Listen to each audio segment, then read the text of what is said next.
लोहे का खोज जो है वो उत्तर वैदिक काल में ही हुआ था और ये कर्नाटक के धारवाड़ के क्षेत्र में सबसे पहले लोहे की खोज हुई थी। ठीक है, कर्नाटक के धारवाड़ एरियाज में सबसे पहले खोज हुई थी और सबसे अधिक अगर लोहे के औजार जो मिले हैं वो कहाँ से मिले हैं? अतरंजी खेरा। ठीक है, ये कि उत्तर वैदिक काल में दास व्यवस्था भी स्पष्ट रूप से प्रारंभ हो गया था। ठीक है, दास व्यवस्था मिलता है। जैसे आप लोग देखे होंगे कि मनुस्मृति में 7 प्रकार के दास का वर्णन किया गया है। मनुस्मृति में 7 प्रकार के दास का वर्णन किया गया है। वहीं अगर देखेंगे नारद स्मृति में, तो नारद स्मृति में 15 प्रकार के दासों का वर्णन किया गया है।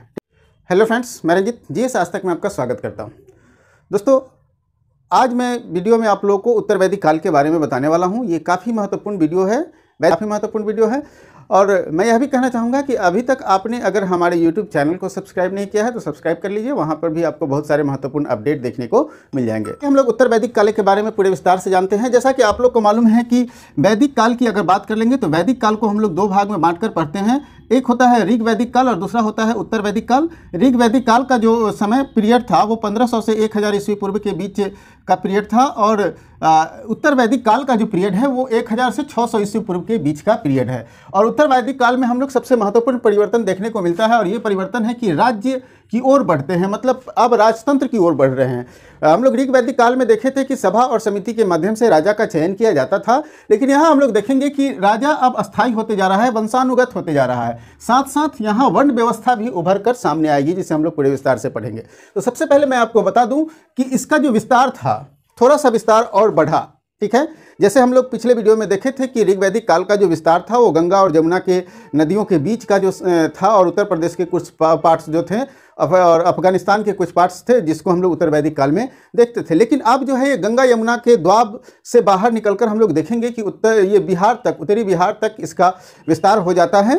ठीक है, तो इस प्रकार देखेंगे कि इसका उत्तर में हिमालय तक, दक्षिण में विंध्य पर्वत तक इसका विस्तार हो जाता है, वहीं पश्चिम में अफगानिस्तान तक और पूरब में उत्तरी बिहार तक इसका विस्तार हो जाता है। मतलब स्पष्ट हो गया है कि अगर भारत के नक्शा को अगर देखा जाए तो उस सिचुएशन में हम लोग देखेंगे तो इसका विस्तार इस तरह से हो जाता है। ठीक है, ये बिहार तक, यहाँ तक इसका विस्तार हो जाता है। ठीक है, इसी युग में क्योंकि हम लोग जानते हैं कि वैदिक काल को जानने का सबसे महत्वपूर्ण स्रोत वेद हैं और वेद कितने हैं? 4 हैं। ऋग्वेद, सामवेद, यजुर्वेद और अथर्ववेद। ठीक है, लेकिन ऋग्वेद को छोड़ दे तो बाकी के जो 3 वेद थे, सामवेद, यजुर्वेद और अथर्ववेद, इसकी रचना जो है वो उत्तर वैदिक काल में ही आकर होती है। ठीक है, मतलब सामवेद, यजुर्वेद, अथर्ववेद और उपनिषद, वेदांग, ब्राह्मण ग्रंथ, आरण्यक, इन सभी ग्रंथों की रचना जो है वो कहाँ होती है?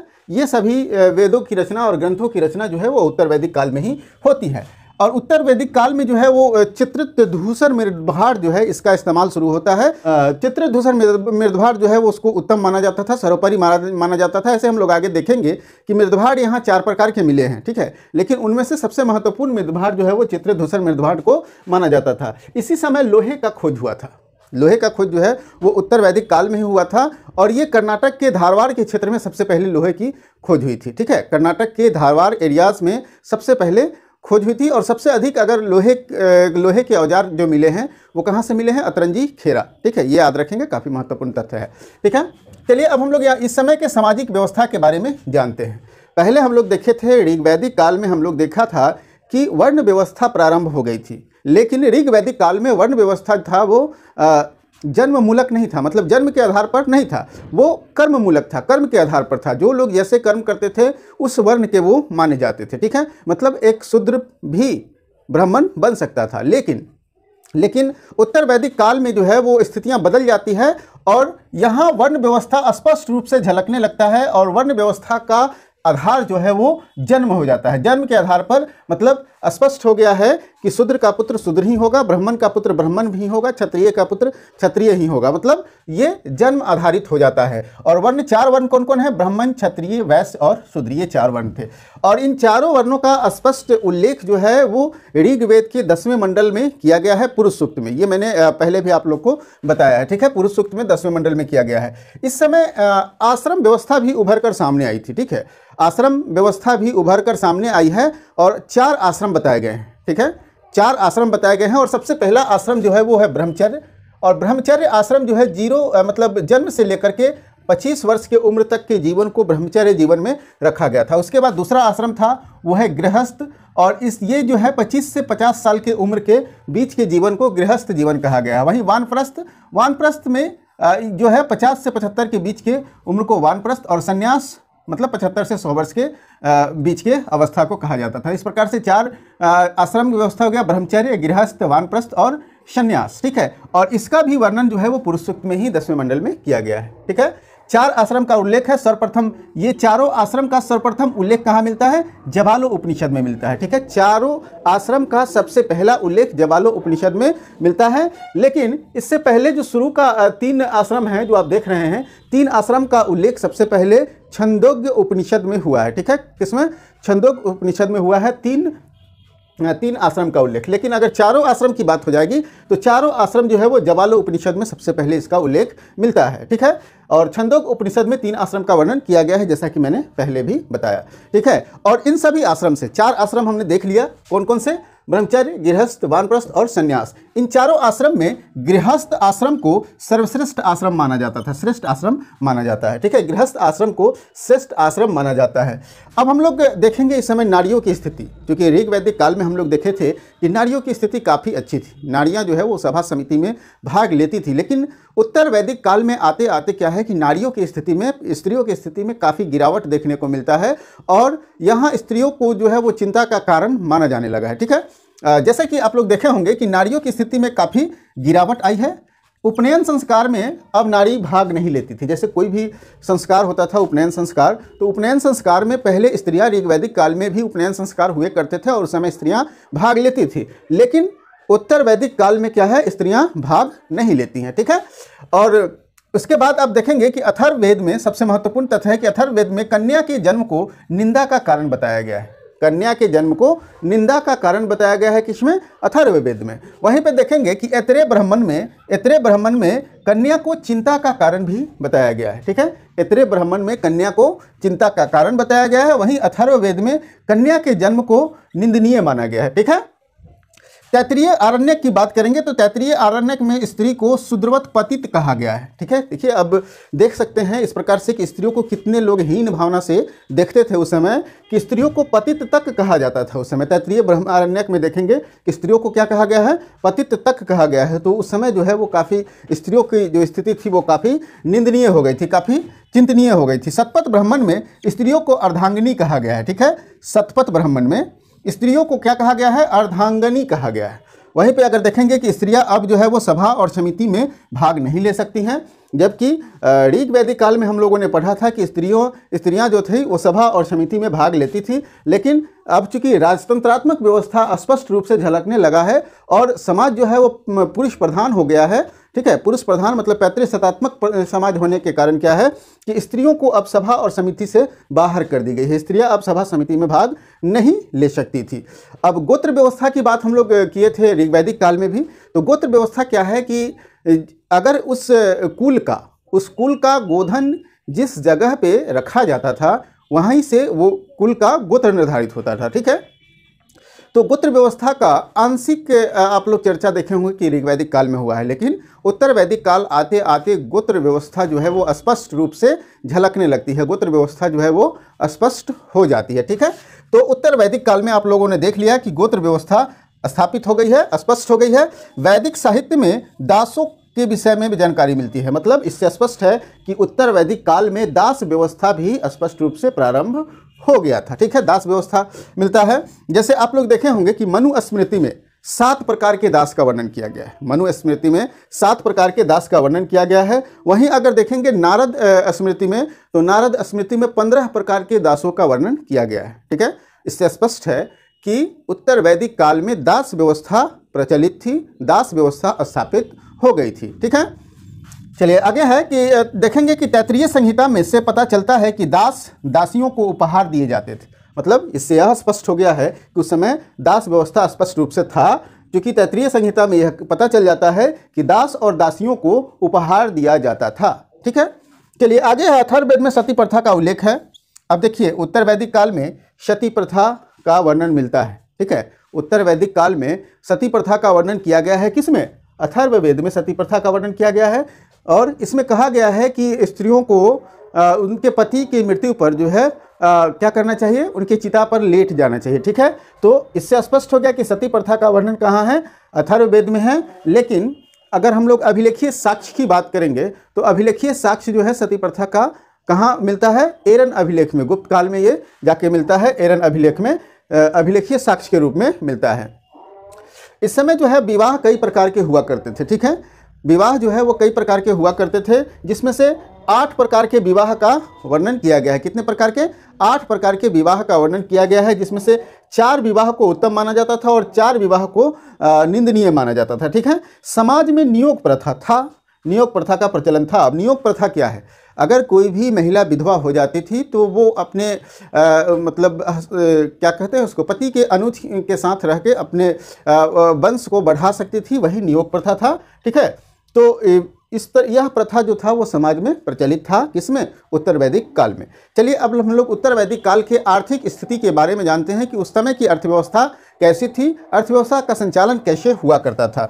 तो अगर अर्थव्यवस्था की बात करेंगे तो प्रमुख आधार जो है कृषि हो जाता है। जैसे हम लोग ऋग्वेद में पढ़े थे कि उस समय अर्थव्यवस्था का प्रमुख आधार क्या था, पशुपालन था। पशु ही प्रधान हुआ करता था अर्थव्यवस्था में, और वस्तु विनिमय प्रणाली के आधार पर उस समय अर्थव्यवस्था में गति प्रदान की जाती थी। लेकिन इस समय आते आते अर्थव्यवस्था का मुख्य आधार जो है वो क्या हो जाता है, कृषि हो जाता है। मतलब इससे स्पष्ट हो गया है कि अब जो है अर्थव्यवस्था कृषि प्रधान हो गई है। जब कृषि प्रधान अर्थव्यवस्था है तो लोगों में स्थायित्व आएगा। ठीक है, स्थायित्व आएगा मतलब अब लोग घूम घूम कर कार्य नहीं करेंगे, लोगों में स्थायित्व आएगा। ठीक है, कई प्रकार के फसलों का भी वर्णन किया गया है, जैसे ब्रीही, ब्रीही मतलब चावल। ठीक है, यव, यव मतलब जौ, और गोधूम मतलब गेहूं। मतलब मुख्य रूप से जो फसल हुआ करता था यही फसल था। ठीक है, तो कई प्रकार के फसलों का वर्णन मिलता है। ब्रीही, ब्रीही मतलब चावल, यव मतलब जौ, और गेहूं गोधूम को कहा जाता था। ठीक है, लोहे की जानकारी, क्योंकि हम लोग पहले ही जान चुके हैं कि 1000 ईस्वी पूर्व के आसपास में लोहे की खोज हुई है। और ये सबसे पहले कहाँ मिला है लोहा, सबसे पहले लोहा जो है वो मिला है कर्नाटक के धारवाड़ क्षेत्र से। ठीक है, तो लोहे की जानकारी ने क्या किया कि कृषि कार्य को और बढ़ावा दिया, कृषि कार्य को आसान बना दिया। क्योंकि लोहे के खोज ने क्या किया कि जमीन खुदाई और सारे कृषि कार्य से जुड़े हुए उपकरणों के निर्माण में काफ़ी सहयोग किया। इसी कारण क्या है कि कृषि अर्थव्यवस्था जो है वो काफ़ी विकसित हुई। लोहे को श्याम अयस्क या कृष्ण अयस्क कहा जाता था। क्या कहा जाता था, लोहे को श्याम अयस्क या कृष्ण अयस्क कहा जाता था। जबकि लौह अयस्क की बात करेंगे तो तांबा को लौह अयस्क कहा जाता था। क्या कहा जाता था, तांबा को लौह अयस्क कहा जाता था। चलिए अब हम लोग बात कर लेते हैं कि 1000 ईस्वी पूर्व में लोहे का सर्वप्रथम कर्नाटक के धारवाड़ क्षेत्र से इसकी जानकारी मिलती है। मैंने कई बार आप लोग को बता दिया है कि 1000 ईस्वी पूर्व में लोहे की खोज हुई थी और ये कर्नाटक के धारवाड़ क्षेत्र से हुई थी। ठीक है, सर्वाधिक लोहे के औजार कहाँ से मिले हैं, अतरंजी खेरा से। ठीक है, अतरंजी खेरा से सर्वाधिक लोहे के औजार मिले हैं। अतरंजी खेरा कहाँ है, इसके बारे में भी मैंने कई बार आप लोग को बताया है। आप हमें जरूर बताएंगे कमेंट करके चैट बॉक्स में कि अतरंजी खेरा कहाँ है। ठीक है, शतपथ ब्राह्मण में हल से संबंधित विधान का वर्णन किया गया है। ठीक है, हल से संबंधित विधान का वर्णन अर्थात कृषि से संबंधित विधियों का वर्णन कहाँ है, शतपथ ब्राह्मण में है। आगे हम लोग देखेंगे कि शतपथ ब्राह्मण के अलावा ऋग्वेद के चौथे मंडल में भी ये हम लोग पहले ही पढ़ चुके हैं कि ऋग्वेद के चौथे मंडल में भी कृषि का वर्णन किया गया है। ठीक है, और ये शतपथ ब्राह्मण में जो हल का विधान है उसमें बताया गया है कि कृषि कार्य जो है वो 6 जोड़ी, 8 जोड़ी, 12 जोड़ी या 24 जोड़ी बैल का प्रयोग किया जाता था। कृषि कार्य में 6 जोड़ी, 8 जोड़ी, 12 जोड़ी या फिर 24 जोड़ी बैल का इस्तेमाल किया जाता था। ठीक है, शतपथ ब्राह्मण में महाजनी प्रथा मतलब आप समझ सकते हैं कि किसी को सूद पर पैसा लगाना। ठीक है, तो यही है, किसी को पैसा उधार देना, तो इस तरह की व्यवस्था को महाजनी व्यवस्था कहते हैं। तो शतपथ ब्राह्मण में महाजनी व्यवस्था का भी प्रचलन बताया गया है और पहली बार इसका जिक्र किया गया है शतपथ ब्राह्मण में महाजनी व्यवस्था को। सूदखोर को मतलब जो पैसा देकर सूद लेते थे उसको कुसीदीन कहा जाता था। क्या कहा जाता था, कुसीदीन कहा जाता था। जो सूदखोरी करते थे उनको क्या कहा जाता था, कुसीदीन कहा जाता था। ठीक है, 4 प्रकार के मृदभांड का वर्णन है, जैसा कि मैंने आप लोग को पहले भी बताया है कि उत्तर वैदिक काल में 4 प्रकार के मृदभांड का वर्णन किया गया है, काला व लाल मृदभांड। ठीक है, पहला जो है वो काला और लाल मृदभांड, काली और पॉलिशदार मृदभांड दूसरा, और तीसरा है चित्रित धूसर मृदभांड, और चौथा है लाल मृदभांड, जिसमें से चित्रित धूसर मृदभांड जो था वो सर्वोपरि माना जाता था, सबसे अच्छा मृदभांड माना जाता था। ठीक है, लोग कच्ची ईंटों और लकड़ी के खंभों से टिके हुए मकान बनाते थे। उस समय का जो मकान था वो पक्की ईंटों से नहीं बना हुआ रहता था, जबकि हम लोग देख चुके हैं कि हड़प्पा काल में लोग पक्की ईंटों का इस्तेमाल करते थे मकान बनाने में। लेकिन उत्तर वैदिक काल में हम लोग देख रहे हैं कि यहाँ कच्ची ईंटों का इस्तेमाल किया जा रहा है मकान के निर्माण में, और साथ साथ लकड़ी के भी खंभों का इस्तेमाल किया जा रहा है। इस समय देखिए, क्योंकि हम लोग देखे हैं ऋग वैदिक काल में वस्तु विनिमय प्रणाली की व्यवस्था थी, ठीक है। मतलब अगर किसी को चावल की ज़रूरत है और किसी को गेहूं की ज़रूरत है तो वे एक दूसरे वस्तु जो है वो अदला बदली कर लेते थे, ठीक है। तो यही है वस्तु विनिमय प्रणाली। लेकिन अब देखेंगे कि उत्तर वैदिक काल में अब सिक्के का प्रचलन होना शुरू हो गया था, ठीक है। उत्तर वैदिक काल में सिक्के का प्रचलन प्रारंभ हो गया था। निष्क, शतमान, कृष्णवत और वृषनाल, ठीक है, वृषनाल, निष्क, शतमान, कृष्णवत और वृषनाल, ये 4 प्रकार के सिक्कों का वर्णन मिलता है, ठीक है। कृष्ण, निष्क, शतमान, कृष्णवत और कृष्णाल। वैदिक ग्रंथ में समुद्र का वर्णन किया गया है, ठीक है। जैसा कि मैंने ऋग्वेद में भी बताया था कि उस समय समुद्र का वर्णन किया गया है, लेकिन समुद्र जो है वो वर्तमान समुद्र नहीं था, ठीक है, वर्तमान महासागर नहीं था। किसी बड़े जल क्षेत्र को ही समुद्र कहा जाता था, किसी बड़े मतलब जल क्षेत्र को समुद्र कहा जाता था। तो इस प्रकार से समझ गए हैं कि आर्थिक गतिविधियाँ किस प्रकार से है। आर्थिक गतिविधियों में हम लोग देखेंगे कि राजा को उसकी आवश्यकताओं और राज्य की आवश्यकताओं को पूरा करने के लिए कर प्रणाली भी विकसित हो गई थी। लोग कर देते थे, ठीक है, कराधान व्यवस्था हो गया था, और ये कराधान व्यवस्था लगभग 1/16 हुआ करता था, ठीक है। तो अब हम लोग जान लेते हैं राजनीतिक व्यवस्था के बारे में कि उस समय राजनीतिक जीवन कैसा था। तो जैसा कि मैंने पहले ही आप लोग को ये बताया कि उत्तर वैदिक काल में जो है वो राजतंत्रात्मक व्यवस्था अब स्थापित होने लगी थी, और ये राजतंत्रात्मक व्यवस्था का आधार जो है वो जन्ममूलक होने लगा था। मतलब राजा का बेटा ही राजा बन सकता है, ठीक है। तो राजा का बेटा जब राजा बनेगा तो अगर राजा के एक से अधिक पुत्र हुए करते थे तो ज्येष्ठ पुत्र जो होता था, मतलब सबसे बड़ा पुत्र जो होता था, वही राजा बनता था, ठीक है। तो इस प्रकार से देखेंगे कि राजकीय प्रभुत्व अब स्पष्ट होने लगी है। राजतंत्रात्मक व्यवस्था के कारण राजा के प्रभुत्व अब स्थापित होने लगे थे। राजा ही महत्वपूर्ण निर्णय लिया करता था, और राजा ही जो भी मतलब व्यवस्थाएं थी शासन व्यवस्था से संबंधित, वो सभी अब राजा के हाथों में आ गए थे, ठीक है। विधत जो पहले एक महत्वपूर्ण संस्था था जिसको समाप्त कर दिया गया।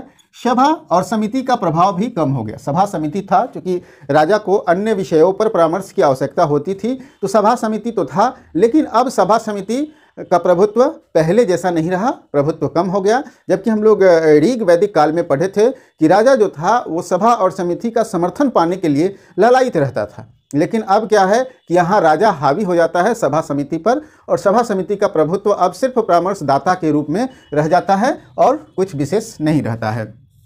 जनपद का स्वरूप अब स्पष्ट होने लगा था। जैसे आप देखेंगे कि अभी जो हमारे प्रशासनिक व्यवस्था है, उस प्रशासनिक व्यवस्था में देखेंगे कि एक देश है, देश को कई सारे राज्यों में बांटा गया है, फिर राज्यों को कई सारे जिला में बांटा गया है, जिला को भी कई सारे अनुमंडल में, फिर अनुमंडल को ब्लॉक्स में, इस प्रकार से मतलब क्या कहते हैं उसको, इस प्रकार से जो है वो कई सारे पावर का डिस्ट्रीब्यूशन हुआ है ऊपर से नीचे की ओर। तो उसी प्रकार से जनपद का अब स्पष्ट स्वरूप होने लगा। राजतंत्र में ब्राह्मणों का हस्तक्षेप बढ़ गया, क्योंकि क्षत्रिय वर्ग के लोग राजा हुआ करते थे, और ब्राह्मण जो थे वो प्रमुख परामर्शदात्री के रूप में, पुरोहित के रूप में कार्य करते थे। जैसा कि हम लोग ऋग्वेद में भी देखे थे, तो यहाँ ब्राह्मण का हस्तक्षेप बढ़ गया राजा के दैनिक कार्यों में, ठीक है। राष्ट्र शब्द स्पष्ट होने लगा था। प्रदेश जो है वो कई सारे क्षेत्रों में बटा था, और प्रदेश और क्षेत्र का सर्वप्रथम उल्लेख भी इसी समय से प्रारंभ हो जाता है, ठीक है। राजा के विभिन्न नामों को पुकारे जाने लगा, ठीक है। राजा को भी कई सारे नामों से पुकारा जाने लगा। जैसे उत्तर के राजा को विराट कहा जाता था। क्या कहा जाता था? उत्तर दिशा की जो राजा था उसको विराट के नाम से जाना जाता था, ठीक है। उसी तरह दक्षिण दिशा के राजा को भोज कहा जाता था। दक्षिण दिशा के राजा को भोज कहा जाता था। पूरब दिशा के राजा को सम्राट कहा जाता था। पश्चिम दिशा के राजा को स्वराट कहा जाता था, और मध्य भाग के जो राजा हुआ करते थे उसको राजा ही कहा जाता था, ठीक है। राजपद वंशानुगत होने लगा, अनुवांशिक होने लगा। राजकीय संस्कार में यज्ञ की प्रधानता बढ़ जाती है, ठीक है। राजा जो है अपने अंदर दैवीय शक्ति को प्रूव करने के लिए क्या है, यज्ञ की प्रधानता को पर बल देते हैं। क्योंकि जैसे ही राजा कोई बनता था तो कई सारे अनुष्ठान किए जाते थे उनके लिए, यज्ञ अनुष्ठान किए जाते थे, ताकि ये स्पष्ट हो जाए कि राजा जो है वो भगवान के मर्जी के अनुसार बने हैं, मतलब उन पर जो है वो दैवीय आशीर्वाद प्राप्त है, ठीक है। तो राजा जो है कई सारे यज्ञ करने लगे थे, जैसे राजसूय यज्ञ। राजसूय यज्ञ मतलब राज्याभिषेक के समय जो यज्ञ किया जाता था उसको क्या कहते थे? राजसूय यज्ञ कहते थे। ठीक है। उसी तरह अश्वमेध यज्ञ, अश्वमेध यज्ञ साम्राज्य विस्तार के लिए हुआ करता था। और अश्वमेध यज्ञ में क्या करता था कि इसमें यज्ञ के लास्ट में एक घोड़े को छोड़ दिया जाता था और घोड़ा जो है वो जिस जिस क्षेत्र में भ्रमण करता था वह क्षेत्र उस राज्य के अंतर्गत आ जाता था। मतलब साम्राज्य विस्तार का एक विस्तार करने हेतु एक यज्ञ को किया जाता था। ठीक है। उसके बाद है वाजपेयी यज्ञ। वाजपेयी यज्ञ एक प्रकार के रथ दौड़ होता था। राजा कई सारे राजाओं के साथ रथ दौड़ में भाग लेता था और अपने शक्ति का प्रदर्शन करता था। तो मुख्य रूप से वाजपेयी यज्ञ जो था वो शक्ति प्रदर्शन से संबंधित यज्ञ था। राजसूय यज्ञ सर्वप्रथम उल्लेख जो है वो शतपथ ब्राह्मण में मिलता है। राजसूय यज्ञ मतलब राज्याभिषेक के समय किया जाने वाला यज्ञ का उल्लेख सबसे पहले शतपथ ब्राह्मण में ही इसका उल्लेख मिलता है। ठीक है। कर और नजराना का प्रचलन हो गया था। जैसा कि मैंने पहले भी बताया कि राजा को राज्य की आवश्यकताओं को पूरा करने के लिए धन की आवश्यकता थी और धन को कहाँ से मिलता? कर से मिलता। ठीक है, टैक्स से मिलता। मतलब उस समय टैक्सेशन व्यवस्था भी स्थापित हो गई थी और टैक्सेशन व्यवस्था जो है वो कुल धन का 1/16 लिया जाता था, कुल उपज का 1/16 लिया जाता था। ठीक है, तो इस प्रकार से कराधान व्यवस्था भी स्पष्ट हो गया था। चलिए अब आप लोग स्पष्ट रूप से राजनीतिक जीवन को भी स्पष्ट रूप से जान गए, आर्थिक जीवन और सामाजिक जीवन भी जान गए। अब हम लोग धार्मिक जीवन के बारे में बात कर लेते हैं कि उस समय मतलब उत्तर वैदिक काल में धार्मिक व्यवस्था क्या थी। तो जैसा कि हम लोग ने पहले भी देखा कि ऋग्वेद में बहुत सारे पुरुष देवता के साथ साथ महिला देवताएं भी थी। ठीक है, और ऋग्वेद में इंद्र का सबसे ज़्यादा महत्व था। इंद्र को पुरंदर कहा जाता था, मतलब किला को तोड़ने वाला, मतलब युद्ध का देवता। उसके बाद अग्नि का स्थान था। ठीक है, और अग्नि को मध्यस्थता करने वाला देवता कहा जाता था। ठीक है, लेकिन उत्तर वैदिक काल आते आते जो है वो सारी व्यवस्थाएं चेंज हो जाती है। ठीक है, सारी व्यवस्थाएं चेंज हो जाती है और उत्तर वैदिक काल में ही सर्वप्रथम त्रिदेव जो अभी आप देखते हैं, त्रिदेव का जो संरचना था या त्रिदेव का जो संकल्पना था वो मुख्य रूप से उभर कर सामने आता है। मतलब ब्रह्मा विष्णु महेश, ठीक है, ये त्रिदेव हैं और यही अवधारणा जो है सबसे पहले उत्तर वैदिक काल में स्पष्ट रूप से ये देखने को मिलता है। ठीक है, मतलब देवताओं में सबसे कर्मकांड की प्रधानता थी। जैसा कि आप लोग को मालूम है कि कर्मकांड, धर्मकांड जो थे यहाँ बढ़ गया था, यज्ञ की महानता बढ़ गई थी, साथ साथ लोगों में जो था वो धर्म के प्रति ज़्यादा झुकाव होने लगा था। इसी समय प्रधान देवता जो थे वो प्रजापति मतलब ब्रह्मा, शिव मतलब रुद्र और नारायण मतलब विष्णु, मतलब त्रिदेव की अवधारणा जो है यहाँ स्पष्ट हो जाती है। अब देखेंगे कि ऋग्वेद काल में पुषण को पशुओं का देवता कहा जाता था, लेकिन ये उत्तर वैदिक काल में अब ये शूद्रों का देवता हो गए। किसका देवता हो गए? ये शूद्रों का देवता हो गए। मतलब पुषण देवता हो गए किसके? शूद्रों का। मतलब देवताओं का भी विभाजन जो है वो किस आधार पर होने लगा था? देवताओं का विभाजन भी आपको वर्ण व्यवस्था के आधार पर होने लगा था। ठीक है, गृहस्थ जीवन में 5 प्रकार के यज्ञ के बारे में बताया गया है कि अगर आप गृहस्थ जीवन में हैं तो आपको 5 प्रकार के यज्ञ करना चाहिए। ठीक है, सबसे पहला था ब्रह्म यज्ञ, मतलब अपने ऋषि मुनियों के प्रति, अपने ऋषि मुनि या गुरु के प्रति कृतज्ञता को व्यक्त करने के लिए ब्रह्म यज्ञ किया जाता था। ठीक है, वहीं देखेंगे देव यज्ञ, मतलब देवताओं के प्रति अपनी कृतज्ञता को स्थापित करने के लिए देव यज्ञ किया जाता था। पितृयज्ञ मतलब अपने पितरों के प्रति, मतलब अपने पूर्वजों के प्रति कृतज्ञता को स्थापित करने के लिए पितृयज्ञ किया जाता था। अतिथि यज्ञ मतलब अपने अतिथि, अपने संबंधियों के प्रति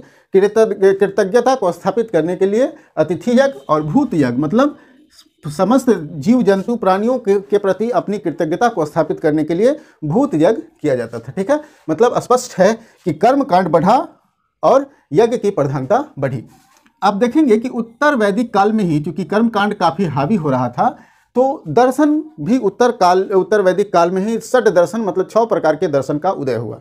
ठीक है, लोगों में चूंकि धर्म की प्रधानता बढ़ रही थी, धर्म की ओर झुकाव बढ़ रहा था, लेकिन वहीं क्या था कि दार्शनिक विचारधारा भी निकलकर सामने आई। क्योंकि जब सत्यता के आधार पर परखा जाता था किसी चीज़ को तो वो क्या कहा जाता था? दर्शन कहा जाता था। दर्शन मतलब आपको जो चीज़ स्पष्ट रूप से दिख रही है, जो हमारे वातावरण में, हमारे वायुमंडल में घट रहा है, उसके आधार पर अगर किसी तथ्य को आप स्पष्ट करते हैं या सत्यता को जांचते हैं तो वही दर्शन है। तो षट दर्शन जो है वो इसी समय उभर कर सामने आता है, इसी समय उदय होता है। जैसे सांख्य दर्शन के प्रवर्तक थे कपिल मुनि। ठीक है, सांख्य दर्शन के प्रवर्तक कपिल मुनि, योग दर्शक के प्रवर्तक पतंजलि। सांख्य दर्शन के प्रवर्तक कपिल मुनि, योग दर्शन के प्रवर्तक पतंजलि, फिर न्याय दर्शन के प्रवर्तक गौतम ऋषि, न्याय दर्शन के प्रवर्तक कौन हुए? गौतम ऋषि। उसी तरह वैशेषिक दर्शन के प्रवर्तक कनाद हो गए, पूर्व मीमांसा के प्रवर्तक जैमिनी हो गए और उत्तर मीमांसा के प्रवर्तक वदरायण हो गए। ठीक है, तो ये था हमारा सामाजिक, आर्थिक, राजनीतिक और धार्मिक जीवन, जिसके प्रत्येक पहलू को हम लोग स्पष्ट रूप से अच्छी तरह समझ लिए। अब कुछ महत्वपूर्ण तथ्यों को देख लेते हैं। ऋग्वेद में जैसा कि आप लोग को मालूम है कि 2 तीर्थंकर, ठीक है, ऋषभ देव जो पहले तीर्थंकर थे और अरिष्टनेमी जो 22वें तीर्थंकर थे, का उल्लेख हमें कहाँ मिलता है? ऋग्वेद में देखने को मिलता है। फिर अश्वतो मा सदगम, अश्वतो मा सदगम का भी उल्लेख ऋग्वेद में ही किया गया है। ठीक है, अश्वतो मा सदगम का उल्लेख भी ऋग्वेद में किया गया है। पुनर्जन्म का सबसे पहले उल्लेख शतपथ ब्राह्मण में मिलता है और बृहदारण्यक उपनिषद में मिलता है। पुनर्जन्म का उल्लेख शतपथ ब्राह्मण और बृहदारण्यक उपनिषद में मिलता है। वैश्य शब्द का सर्वप्रथम उल्लेख वाजसनेयी संहिता में किया गया है। ठीक है, वैश्य शब्द का सबसे पहला प्रयोग कहाँ किया गया है? वाजसनेयी संहिता में किया गया है। श्वेताश्वर उपनिषद रुद्र देवता को समर्पित है। रुद्र मतलब शिव, मतलब श्वेताश्वर उपनिषद किसको समर्पित है? रुद्र देवता को समर्पित है, शिव को समर्पित है। कृषि संबंधी चर्चा शतपथ ब्राह्मण में और ऋग्वेद के 4थे मंडल में मिलता है। ठीक है, कृषि संबंधी चर्चा शतपथ ब्राह्मण और ऋग्वेद के 4थे मंडल में इसका वर्णन मिलता है। चलिए अब उत्तर वैदिक काल के कुछ रत्नियों के बारे में जान लेते हैं। सेनानी किसको कहा जाता था? सेनापति को। ग्रामीणी किसको कहा जाता था? गांव के मुखिया को। संग्रहिता किसे कहा जाता था? कोषाध्यक्ष को। भागदूत किसे कहा जाता था? जो कर का संग्रह, जो टैक्स को संग्रहित करता था उसको। शुद्ध किसको कहा जाता था? मतलब रथ के जो सेनानायक होता था उसको शुद्ध कहा जाता था। और गोवी कर्तन किसको कहा जाता था? वनपाल को, मतलब वनों की रक्षा करने वाला। अक्षावा किसको कहा जाता था? आय और व्यय के जो अध्यक्ष गणना करते थे। ठीक है, महिषी किसको कहा जाता था? रानी को। और तक्षण किसको कहा जाता था? बढ़ई को। ठीक है, तो ये था कुछ रत्नी। अब हम लोग कृषि संबंधी कुछ शब्दावलियों को देख लेते हैं जो कई बार आपके एग्जाम में भी पूछे गए हैं। तो लांगल किसको कहा जाता था? हल को। ठीक है, लांगल किसको कहा जाता था? हल को। ब्रिक मतलब बैल, ब्रिक किसको कहा जाता था? बैल को। उर्वरा मतलब जुते हुए खेत, जुते हुए क्षेत्र को हम लोग उर्वरा के नाम से जानते थे। शीता मतलब हल के बनी नाली, जैसे आप हल जोतते हैं तो उसके बीच जो गैप बन जाता है, नाली बन जाता है, वह सीता कहलाती थी। अवट मतलब कुआं। ठीक है, अनस मतलब बैलगाड़ी। ठीक है, और किनास मतलब होता था हलवाहा, जो हल चलाता था। इस प्रकार के सभी महत्वपूर्ण तथ्य आप उत्तर वैदिक काल के बारे में जान गए। तो उत्तर वैदिक काल के साथ साथ आप संपूर्ण वैदिक काल को अच्छे से समझ गए होंगे। ठीक है, तो ये वीडियो मुख्य रूप से आपको बहुत अच्छा लगा होगा और सभी तथ्यों को आप समझ गए होंगे। साथ साथ आपको PDF जब प्रोवाइड करा दिया जाएगा तो और सारे चीज़ों आपको स्पष्ट हो जाएंगी।